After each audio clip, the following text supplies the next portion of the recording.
Hello दोस्तों, कैसे हो आप लोग। तो दोस्तों मैं आपसे स्वागत करता हूं आपके अपने प्रतिगिरी कॉमर्स अकादमी पे। दोस्तों आज की इस वीडियो में हम देखने वाले हैं आपका financial market in India, financial and capital market in India. चलो sorry, money market and capital market in India. सबसे पहली चीज हम क्या समझेंगे, फाइनेंस क्या होता है। फाइनेंस मतलब क्या होता है, पैसा, और पैसे के मैनेजमेंट को हम लोग क्या बोलते हैं, फाइनेंस क्या बोलते हैं। अब यहाँ पे फाइनेंशियल मार्केट क्या होता है। फाइनेंशियल मार्केट बेसिकली एक ऐसी जगह होती है जहां पे क्या करते हैं, क्या खरीदा और बेचा जाता है, आपकी जो फाइनेंशियल एसेट्स खरीदे और बेचे जाते हैं, जैसे शेयर्स हो गए, बॉन्ड्स हो गए, गवर्नमेंट सिक्योरिटीज हो गई, फॉरेन मनी हो गई, ठीक है, जो डेरिवेटिव्स होते हैं। ये एक ऐसी जगह जहां पे ये सारी चीजें क्या खरीदी और बेची जाती है, उसी चीज को हम लोग क्या फाइनेंशियल मार्केट बोलते हैं। ये मार्केट क्या करती है, मार्केट काम किसी मदद से करती है। मार्केट काम करती है बैंक की मदद से, नॉन बैंकिंग फाइनेंशियल इंस्टीट्यूशन की मदद से, ब्रोकर की मदद से, म्यूचुअल फंड की मदद से, बाकी सारी जो फाइनेंशियल एजेंसी होती है उनकी मदद से क्या काम क्या करती है। बेसिकली फाइनेंशियल मार्केट दो टाइप के होते हैं, एक होता है मनी मार्केट और एक कैपिटल मार्केट। मनी मार्केट जो होता है वो शॉर्ट टर्म मार्केट होता है, वहीं जो कैपिटल मार्केट होता है वो लॉन्ग टर्म मार्केट क्या होता है, ठीक है। अब सबसे पहली चीज हम क्या मनी मार्केट देखेंगे इंडिया में, और फिर उसके बाद हम कैपिटल मार्केट क्या देखने वाले। मनी मार्केट बेसिकली एक प्लेस होती है जहां पे जो लोग और जो इंस्टीट्यूशन होते हैं क्या करते हैं, पैसा उधारी देते हैं या फिर उधारी लेते हैं। कितने पीरियड के, ज्यादा से ज्यादा एक पीरियड के लिए, एक साल के लिए या फिर एक साल से कम के लिए, ठीक है। यहाँ पे इस मार्केट में, ये मार्केट बहुत ही ज्यादा सेफ होता है और क्विकली यूजेबल फाइनेंशियल इंस्ट्रूमेंट्स होते हैं यहाँ पे, जैसे ट्रेड बिल्स हो गया, गवर्नमेंट सिक्योरिटीज हो गई, प्रोमिसरी नोट्स हो गया, ठीक है, जो खरीदे और बेचे जाते हैं, ठीक है। और ये जो इंस्ट्रूमेंट्स होते हैं, ये जो एसेट्स होते हैं, इन एसेट्स को हम इजिली क्या कर सकते हैं, कैश में कन्वर्ट कर सकते हैं, ठीक है। इसका मतलब इसकी लिक्विडिटी ज्यादा होती है। स्ट्रक्चर क्या मनी मार्केट का है इंडिया में वो देख लेते हैं। अब जो मनी मार्केट है इंडिया में वो दो पार्ट में, कितने पार्ट में, दो पार्ट में। एक होता है ऑर्गेनाइज सेक्टर और एक होता है अनऑर्गेनाइज सेक्टर। ऑर्गेनाइज सेक्टर क्या होता है, ऑर्गेनाइज सेक्टर बेसिकली एक ऐसा सेक्टर होता है, ऐसे इंस्टीट्यूशंस होते हैं जो आरबीआई के रूल्स के हिसाब से चलते हैं, आरबीआई के करिकुलम के हिसाब से चलते हैं, उसको हम लोग क्या बोलते हैं, आपका ऑर्गेनाइज सेक्टर बोलते हैं। अनऑर्गेनाइज सेक्टर्स क्या होते हैं, एक ऐसे सेक्टर्स होते हैं जो आरबीआई की गाइडलाइंस फॉलो नहीं करते हैं, उसको हम लोग क्या बोलते हैं, अनऑर्गेनाइज सेक्टर्स बोलते हैं। ऑर्गेनाइज सेक्टर में क्या आते हैं, आरबीआई आ जाते हैं, कमर्शियल आ जाते हैं, कोऑपरेटिव बैंक्स आते हैं, डेवलपमेंट फाइनेंशियल इंस्टीट्यूशंस आते हैं, discount and finance house of India आ जाता है।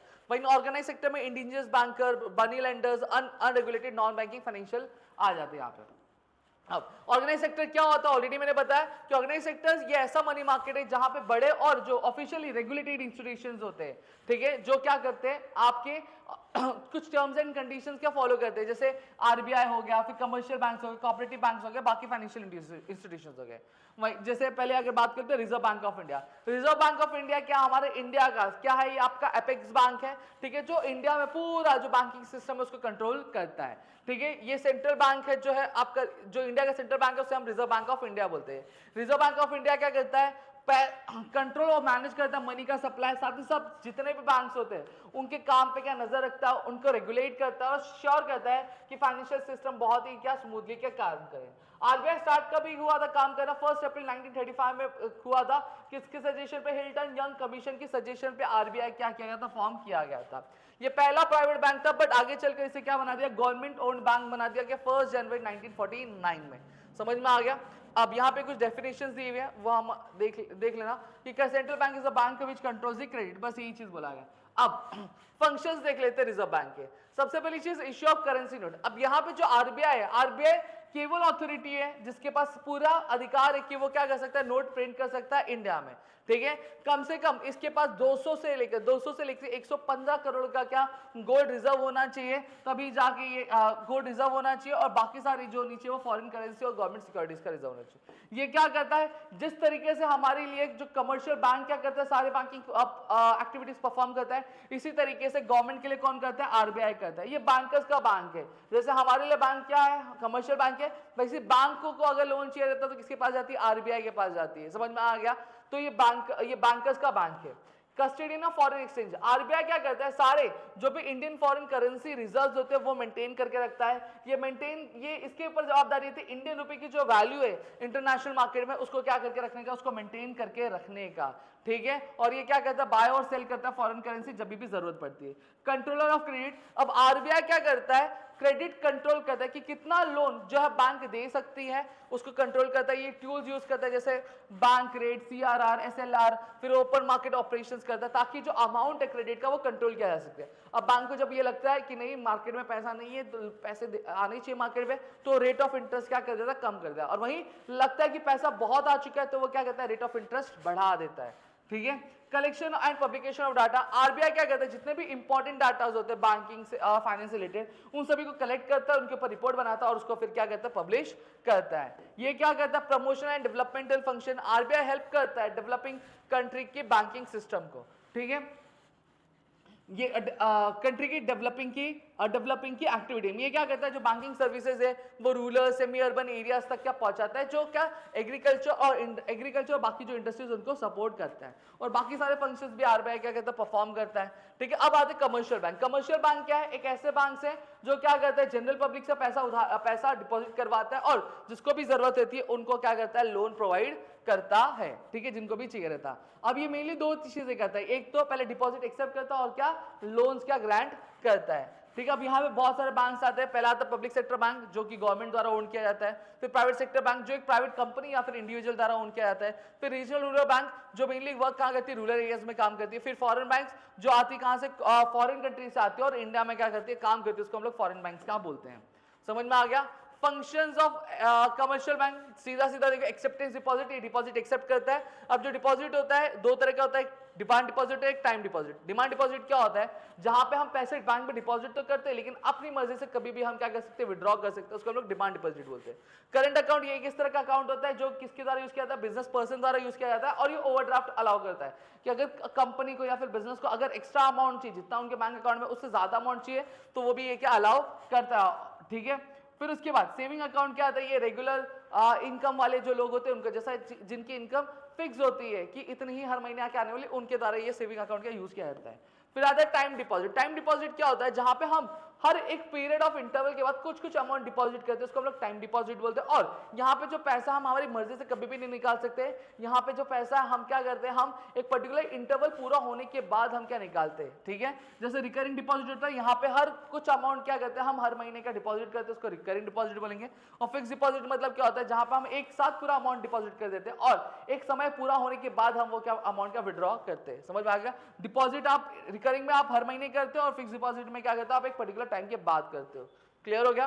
फिर प्रोवाइडिंग लोन्स एंड ग्रांट्स है। अब यहाँ पे जो बैंक है, बैंक क्या करती है, बैंक बाकी सारी एक्टिविटीज भी करती है, जहां पे ये लोन्स प्रोवाइड करती है, ठीक है, जहां पे ये लोन प्रोवाइड करती है डिपॉजिट से कलेक्ट, और short term, medium term, long term जैसे लोन्स क्या देती है, और कैश क्रेडिट भी देती है। अब एंसिलरी फंक्शंस मतलब एक ये एक्स्ट्रा फंक्शंस जो बैंक प्रोवाइड करती है, जैसे पैसे ट्रांसफर करना, पेमेंट कलेक्ट करना, बिल्स पे करना, ठीक है, फॉरेन एक्सचेंज प्रोवाइड करना, सेफ लॉकर्स प्रोवाइड करना, डीमैट अकाउंट, ये सारी चीजें।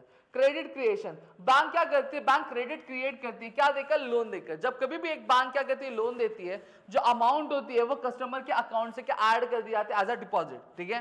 बैंक क्या करती है, कुछ अमाउंट जितना भी उसके पास पैसा रहता है, उस कुछ अमाउंट क्या करती है एज अ रिजर्व रखती है, कि अगर जिस कस्टमर ने अगर पैसे क्या डिपॉजिट किया था, अगर उसको टाइम चाहिए, पैसा चाहिए रहेगा तो कैसे देगी, तो वो इसलिए वो कुछ अमाउंट रिजर्व करती है और बाकी क्या कर देती है, वो एज अ लोन के लिए क्या अवेलेबल करवा देती है। फिर नेक्स्ट क्या था, कोऑपरेटिव बैंक। कोऑपरेटिव बैंक किसके द्वारा स्टार्ट किया गया था, कोऑपरेटिव क्रेडिट सोसाइटी द्वारा स्टार्ट किया गया था एक्ट 1904 के द्वारा, ठीक है। जो बैंक क्या करती है, हेल्प करती है जो लोग लोकल एरियाज में रहते हैं उनको लोन देकर उनसे डिपॉजिट लेकर, ठीक है। ये मेनली क्या करती है, स्मॉल और जो मिडिल इनकम पीपल होती है उनको मदद करती है।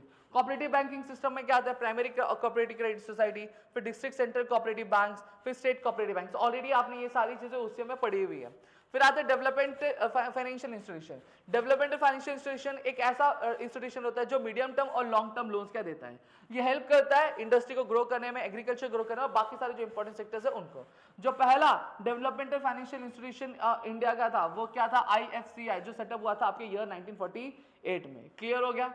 फिर नेक्स्ट अब आता है discount and finance house of India, जिसको हम लोग DFHI बोलते हैं। DFHI सेटअप हुआ था ईयर 1988 में, किसके बाद, वागुल कमेटी की रिकमेंडेशन के बाद। ये इसको ओन कौन करता है, RBI ओन करता है। ये पब्लिक सेक्टर बैंक्स और फाइनेंशियल इंस्टीट्यूशन है, ठीक है। इसका मेन काम क्या है, ये लिक्विडिटी प्रोवाइड करता है। लिक्विडिटी प्रोवाइड मतलब कि इजीली कैश का आपको अवेलेबल करवा के देता है मनी मार्केट में। अब बात करते हैं अनऑर्गेनाइज सेक्टर। अनऑर्गेनाइज सेक्टर्स क्या होते हैं, unorganise sectors money market in India includes people and small group who give loans without strict rules. यहाँ पे क्या होता है, जो अनऑर्गेनाइज सेक्टर्स होते हैं ये कुछ ऐसे सेक्टर्स होते हैं जहाँ पे कोई भी स्ट्रिक्ट रूल्स होता नहीं है। वही ऑर्गेनाइज सेक्टर्स क्या होते हैं, ये ऐसे सेक्टर्स होते हैं जहाँ पे स्ट्रिक्ट रूल्स हमें क्या देखने मिलते हैं, रेगुलेटेड। जिसमें पहले कहते हैं इंडिजीनियस बैंक। इंडिजीनियस बैंकर्स क्या होते हैं, ये कुछ ऐसे लोग होते हैं जो छोटे बैंक की तरह काम करते हैं, जो शॉर्ट टर्म लोन प्रोवाइड करते हैं कुछ लोकल पेपर्स जैसे हुंडीज लेके, ठीक है, गिरवी लेगा। अब इंटरेस्ट रेट जो रहता है वो चेंज होता रहता है प्लेस टू प्लेस, ठीक है। ये कहाँ करते हैं, एक सर्टन कम्युनिटी के लिए ही काम करते हैं। फिर साथ ही साथ ये पैसा फार्मर, ट्रेडर और जो छोटे छोटे इंडस्ट्रीज होती है एरियाज में जहाँ पे बैंक अवेलेबल हो तो वहाँ पे ये काम करते हैं। फंड मनी लेंडर क्या आता है, ये छोटे छोटे गांव में क्या करते हैं, ऑपरेट करते हैं। ये बहुत ही हाई इंटरेस्ट क्या करते हैं, चार्ज करते हैं। पीपल लाइक जैसे फार्मर्स हो गए, लेबर्स हो गए, आर्टिसंस हो गए, स्मॉल ट्रेडर्स हो गए, ये इनसे क्या लोन लेते हैं। ये लोन किसके लिए देते हैं, कुछ पर्पस के लिए देते हैं। कई बार ये हो सकता है फार्मिंग के लिए दे या फिर कुछ पर्सनल नीड होती है उसके लिए भी देते हैं। आज के टाइम पे जो आरबीआई ने रेस्ट्रिक्ट कर दिया इस तरह की एक्टिविटीज के, क्योंकि बहुत सारे चीट और ओवरचार्ज बोरोवर्स, ओवरचार्ज बोरोवर्स मतलब क्या होता है, जहां पे रेट ऑफ इंटरेस्ट बहुत हाई लगा देते हैं, तो इसलिए इसको क्या कर दिया, बैन कर दिया। फिर आता है unregulated non banking financial intermediates. ये क्या है, इसमें क्या आता है, चीट फंड आता है, निधीज आती है, लोन कंपनीज आती है जो फुल्ली कंट्रोल नहीं की जाती है गवर्नमेंट द्वारा। पहला चीट फंड आता है जहां पे जो मेंबर्स होते हैं हर महीने कुछ ना कुछ पैसे डालते रहते हैं। एक मेंबर क्या करता है, उसको पूरा कंट्रोल करता है और फिर क्या करता है, वो बिडिंग या फिर क्या ड्राइंग, मतलब आपने बीसी देखा होगा ना, मम्मियाँ चिट्ठियाँ उड़ाती है, तो उसको हम लोग चीट फंड बोलते हैं। फिर निधि आता है, ये क्या करता है, एक स्मॉल म्यूचुअल हेल्प ग्रुप जैसा काम करता है जहाँ पे जो मेंबर्स होते हैं पैसे डिपॉजिट करते हैं और फिर लोन भी लेते हैं आपके लो इंटरेस्ट में। फिर क्या आती है, लोन कंपनीज आती है। ये जो कंपनीज होती है लोन देती है किसको, ट्रेडर्स को, स्मॉल बिजनेसेस को और सेल्फ एम्प्लॉयड पीपल को। लेकिन वहां पे वो चार्ज क्या करती है, हाई इंटरेस्ट क्या चार्ज करती है। और क्यों, क्योंकि ये आरबीआई द्वारा रेगुलेट की नहीं जाती है, समझा।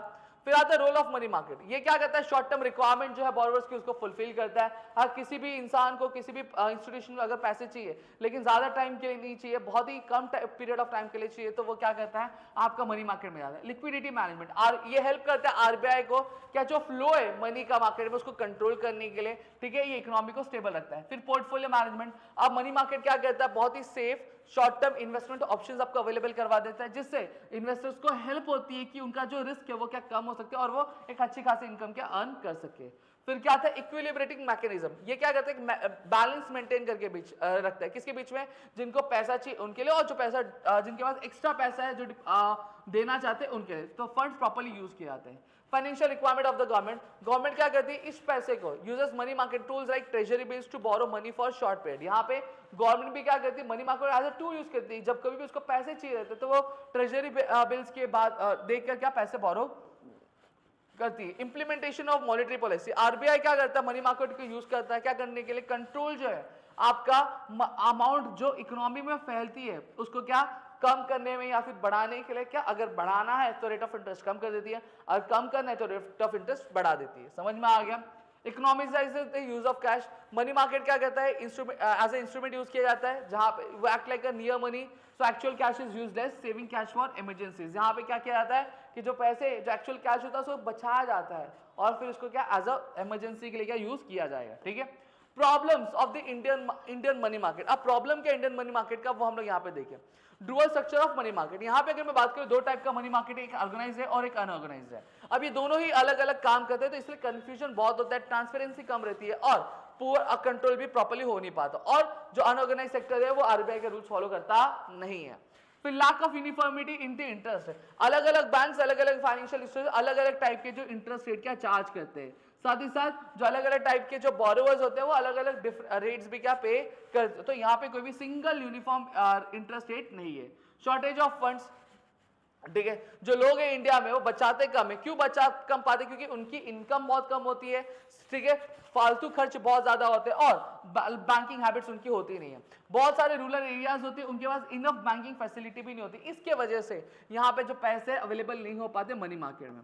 फिर आता है सीजनल फंक्शन, ठीक है, जो डिमांड है मनी का वो सीजन टू सीजन चेंज होता है। अब अक्टूबर से लेकर जून तक, ठीक है, जहां पे बहुत पैसे चाहिए रहते हैं एग्रीकल्चर और बिजनेस के लिए, ये क्या क्रिएट करता है, ये अप्स एंड डाउन्स क्रिएट करता है आपके मनी मार्केट में। लाइक ऑफ फाइनेंशियल इंक्लूजन, बहुत सारे जो पुअर और लो इनकम वाले जो लोग होते हैं वो बैंकिंग फैसिलिटीज को एक्सेस नहीं कर पाते। इसका मतलब ये जो बैंक है ये सभी को कवर नहीं करता है, ठीक है। बहुत सारे जो रहते हैं वो फॉर्मल फाइनेंशियल सिस्टम से बाहर रहते हैं। फिर delays in technological upgradation, money market need fast and modern updated modern technology, but India में जो नई टेक्नोलॉजी है बहुत स्लोली अडॉप्ट की जाती है। ये स्लो डाउन की वजह से जो मनी मार्केट है वो प्रॉपर्ली काम कर पाता नहीं है, ठीक है। यहाँ पे कुछ रिफॉर्म्स है आपके मनी मार्केट में, उसको आप रीड कर लेना, नोट्स आपको मिल जाएंगे वहां से रीड कर लेना। समझ में आ गया। अब लास्ट हम पढ़ेंगे क्या हमारा जो कैपिटल मार्केट उसके प्रॉब्लम्स क्या और उसमें रिफॉर्म्स क्या, वो ये देखेंगे। कैपिटल मार्केट ऑलरेडी पता है आपको, कैपिटल मार्केट एक ऐसी जगह होती है जहां पे जो पैसे लिए और दिए जाते हैं क्या एक लंबे अरसे के लिए, उसको हम लोग क्या बोलते हैं, कैपिटल मार्केट बोलते हैं। Structure of the capital market in India, government securities market, ये एक ऐसी मार्केट है जहां पे गवर्नमेंट या फिर जो सेमी गवर्नमेंट बॉडीज होती है वो अपनी सिक्योरिटीज बेचती है, क्या करती है, बेचती है। ये जो सिक्योरिटीज होती है बहुत सेफ होती है और फिक्स इंटरेस्ट का प्रोवाइड करती है। इंडस्ट्रियल सिक्योरिटीज मार्केट, ये एक ऐसी मार्केट होती है जो क्या कहती है, शेयर्स और जो डिबेंचर्स होती है कंपनीज को क्या बेचती है। अब यहाँ पे भी दो मार्केट होता है, एक प्राइमरी मार्केट और एक सेकेंडरी मार्केट। प्राइमरी मार्केट क्या होता है, जहां पे कंपनीज अपने जो नए शेयर्स और अपने नए डिबेंचर्स क्या करती है, बेचती है पैसे के बदले में, ठीक है। सेकेंडरी मार्केट क्या होता है, ऑलरेडी जो शेयर्स या फिर जो डिबेंचर्स इश्यू हो गए उनको खरीदे या फिर बेचे जाते जिस जगह पे, उसको हम लोग सेकेंडरी मार्केट बोलते हैं। जैसे बॉम्बे स्टॉक एक्सचेंज हो गया और नेशनल स्टॉक एक्सचेंज हो गया। फिर आता है डेवलपमेंटल फाइनेंशियल इंस्टीट्यूशन, ये इंस्टीट्यूशन ऐसे होते हैं जो आपके मीडियम और लॉन्ग टर्म लोन देती है किसके, इंडस्ट्री को।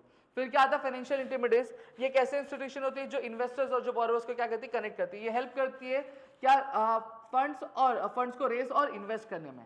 फिर आता है role of capital market in India. अब रोल क्या कैपिटल मार्केट का इंडिया में वो हम देख लेते हैं। सबसे पहली चीज क्या आता है, मोबिलाइजेस लॉन्ग टर्म सेविंग।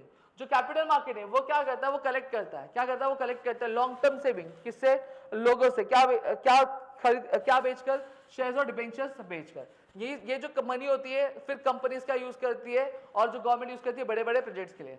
फिर प्रोवाइड्स इक्विटी कैपिटल, जो कैपिटल मार्केट होता है वो क्या देता है, वो शेयर कैपिटल यानी इक्विटी देता है किसको, बिजनेस ओनर्स को, ठीक है। फिर यह पैसा मशीन, लैंड, टूल्स और बिजनेस को रन करने के लिए यूज करते हैं।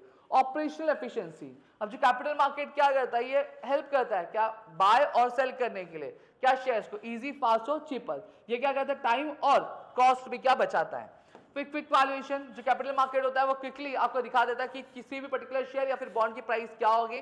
ये जो प्राइस डिसाइड की जाती है आपकी डिमांड और सप्लाई में। कोई भी शेयर है जिसकी डिमांड ज्यादा है बट सप्लाई कम है तो उसकी प्राइस ज्यादा रहेगी। कोई भी शेयर है जिसकी डिमांड कम है लेकिन सप्लाई ज्यादा है उसकी प्राइस क्या रहेगी, कम रहेगी। समझ में आ गया। इंटीग्रेशन, जो कैपिटल मार्केट क्या करता है, हेल्प करता है जो अलग अलग पार्ट इकोनॉमी के पार्ट है उनको एक साथ कनेक्ट करके, जैसे कंपनीज हो गए, गवर्नमेंट हो गए, बैंक्स हो गए, इन्वेस्टर हो गया, फॉरेन फंड्स हो गया, उन पर, ताकि जो सिस्टम है बहुत स्मूथली क्या वर्क कर सके। Problems of the capital market, अब प्रॉब्लम क्या कैपिटल मार्केट का देख लेते हैं। फाइनेंशियल स्कैम, अब यहाँ पे अगर मैं बात करूँ तो कैपिटल मार्केट में बहुत सारे फाइनेंशियल स्कैम होते हैं जहाँ पे फ्रॉड जैसी एक्टिविटीज का परफॉर्म की जाती है। इसकी वजह से लोग जो है अब वो क्या करने लगे, थोड़ा सा कैपिटल मार्केट पे जो उनका भरोसा था वो कम हो गया है। किसकी वजह से, जो रॉन्ग प्रैक्टिस जैसे इनसाइडर ट्रेडिंग होती है, ठीक है, प्राइस रैगिंग होती है जहाँ पे फेक प्राइस बढ़ाई जाती है, फेकली डिमांड बढ़ाया जाता है, ठीक है, तो जिसकी वजह से प्राइस बढ़ती है। Insider trading and price manipulation, insider trading मतलब क्या होता है, जहां पे जो कंपनी के सीक्रेट इंफॉर्मेशन वो क्या लीक हो जाती है और लोग क्या करते हैं, आप शेयर को बाय या फिर सेल करते हैं अपने पर्सनल प्रॉफिट के लिए। प्राइस मैनिपुलेशन मतलब क्या होता है, जहां पे आर्टिफिशियली जो शेयर के प्राइस है बढ़ा दी जाती है, मतलब उसकी डिमांड रेज की जाती है और सप्लाई उसका कम किया जाता है। फिर आता है इनएडिक्वेट डेप्ट इंस्ट्रूमेंट, जो डेप्ट इंस्ट्रूमेंट जैसे बॉन्ड्स हो गए, डिबेंचर्स हो गए, ये ज्यादा खरीदे बेचे नहीं जाते। क्यों, क्योंकि कुछ ही इन्वेस्टर्स इनको बाय करते हैं। क्यों, क्योंकि ये बहुत ही ज्यादा एक्सपेंसिव होते हैं इश्यू करने के लिए और छोटे बिजनेसेस इसको इजीली एक्सेस नहीं कर पाते। Decline in the volume of trade, जो छोटे छोटे रीजनल स्टॉक एक्सचेंज होते हैं वो उनकी ट्रेडिंग एक्टिविटी बहुत छोटी होती है, इससे बहुत सारे जो लोग होते हैं वो शेयर्स का बाय और सेल करते हैं। कहाँ पे, बड़े स्टॉक एक्सचेंज में, जैसे बीएसई और एनएसई में। समझा। फिर आता है lack of information efficiency. India में अगर मैं बात करूं जो शेयर प्राइसेस है और वो हमेशा करेक्ट नहीं रिफ्लेक्ट करते या फिर लेटेस्ट इंफॉर्मेशन जो होती है कंपनी को वो रिफ्लेक्ट होती नहीं। ये क्या करता है, मार्केट को, कैपिटल मार्केट को लेस एफिशिएंट बनाता है, क्योंकि जो भी इन्वेस्टर रहेगा अगर उसको प्रॉपर इंफॉर्मेशन नहीं मिल पा रही है तो प्रॉपर्ली वो इन्वेस्ट कर पाएगा क्या, नहीं, वो इन्वेस्ट नहीं कर पाएगा। समझ में आ गया। अब रिफॉर्म्स है इंट्रोड्यूस किए गए थे आपके कैपिटल मार्केट में, आप रीड कर लो बस, इसमें और कुछ है नहीं, ठीक है। तो यहाँ पे मैंने पूरी की पूरी चीज आपको बता दी, होप्स आपको पूरी की चीजें क्लियर होगा। स्टिल अगर आपको कोई भी डाउट है तो प्लीज मुझे कमेंट सेक्शन में कमेंट करके जरूर बताएगा। वीडियो अच्छी लगी तो प्लीज वीडियो को लाइक करिए, चैनल सब्सक्राइब नहीं किया तो चैनल सब्सक्राइब करना अपने दोस्तों शेयर, ताकि ऐसे और कई सारे वीडियोस हम लेकर हाजिर हो सके। मिलते हैं अगले वीडियो में। जय हिंद।